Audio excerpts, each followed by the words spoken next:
Hello guys, ito po magsisimula naman po tayo sa panibagong project. Ito po ay mga puro pahabol po. May mga klase na po ang mga school pero wala pa po silang uniform. So mga pahulihin po sila. Kasi nga po sa totoo lang po pag ano po yung opening na ng klase, sana po yung mga uniform. So wala na silang mapagtahian ng mga uniform. Halos lahat ay akopado na po ng mga ano. So edi kapag late ka po magpatahi, yan yung po yung sinasabi ko na kung saan po mag-aaral yung mga bata, hindi pa man po nagkaklase, kailangan nakakapagpatahi na kung talaga sila ay doon mag-aaral. So dahil sila ay wala mapagtahian, so nagantay sila sa mga matatapos na mga ginagawa. Yun, saka ko po sila tinanggap ko po ang mga tahi nila kasi nga po hindi ko po pwede kasi kunin yung tahi nila tapos itatambay ko dito sa akin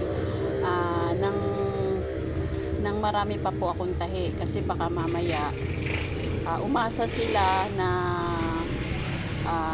kumuna sa akin na ang kanilang tela, edi syempre aasahan nila kung kailan nabibigay yung tela, bibilang yan sila ng mga 2 weeks or 1 week, expected nila ay natatahi na. So pag ganun po na marami na po akong tanggap, hindi ko na po sila inuuuhan, mahirap na po kasi ganun nga, baka mamaya magalit sila sa akin. So yun nga, di pagkatapos po ng mga naka-line up na tahi ko, saka po ako nakakatanggap muli. Ito yung tinatawag na mga pahabol, mga pahulihin. So, ayan po. So, sawa naman po ng Diyos kahit nagkaklase na sila, pinapayagan naman sila ng mga teacher na okay lang na hindi pa sila nakakapagpatay kasi nga walang magtahi. So, ayan na nga po. Kahit sila ay may klase na nakakapasok pa rin naman. Kaya ito, niraras ko po ito ngayon. May mga ilan-ilan pa po ako mga uniform. Siguro ito may nag-text kanina na kung pwede daw tahian ko sila ng uniform. So sige, pumunta na kayo dito kasi wala na mga naka-line up. Yan po yung kagalingan ng mga tahian. Kaya kung kayo po ay marunong manahi, go na po kayo. Ano nyo na po yan. Kung kayo ay may hilig at saka may konting tiyaga or sa palagay nyo na kayo ay gusto nyo yung trabaho na ganito, sige po, go nyo po yan. Kasi hindi nyo na po hahanapin ang pera or kung saan kayo kukuha ng trabaho. Dito lang sa bahay magagawa nyo yan. So pagka wala naman po na itong mga uniform, ay ano na po ako, pag-alagala na lang. Kumbaga hinahinay na lang at saka yung mga repair pag andito sa bahay, re-repairin yung mga kung ano-anong tanggap at saka pahinga po talaga. Kaya lang po ito medyo busy tayo ngayon kasi nga pasukan, dagsa talaga po ang mga uniform. Kaya kung kayo ay may hilig manahi, gonyo na yan. Ituloy nyo ang pag-aaral at alamin ko ano yung mga bagay-bagay na pwede nyong gawin na para matuto kayo.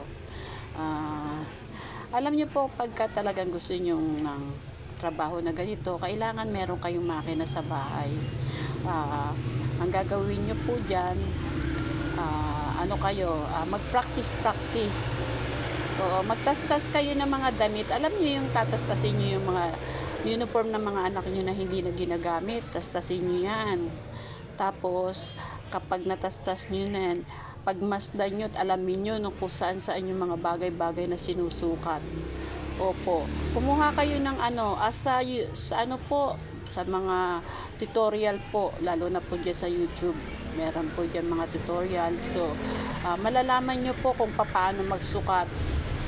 Kapag talaga po walang eskwelahan, pero mas mabuti po talaga yung makapasok kayo sa sa eskwelahan ng tahian.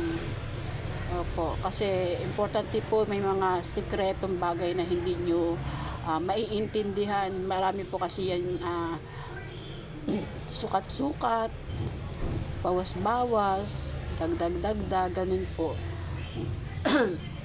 Kaya kung kayo po ay nangangarap, maganda po trabaho talaga ang tahian.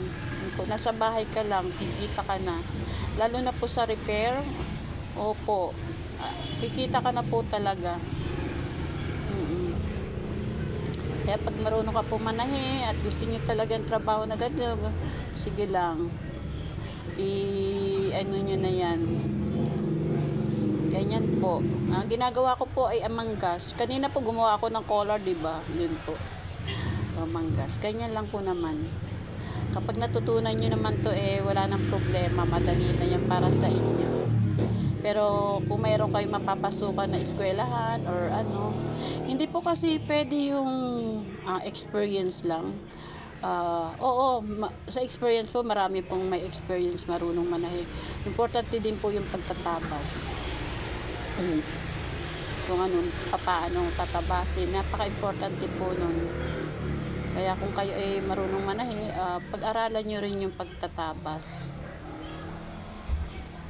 Kasi lahat naman po tayo ay hindi marurunong. Ako po nung araw hindi rin talaga ako marunong. Hindi ako pinanganak na marunong ng ganito. Nag-aral at nagtiyaga lang po lang talaga ako dahil alam ko darating ang araw, kakailanganin ko ang trabaho. Kasi syempre wala tayong asawa, tapos kailangan natin ng hanap buhay. So kailangan aralin. Kaya ako po talaga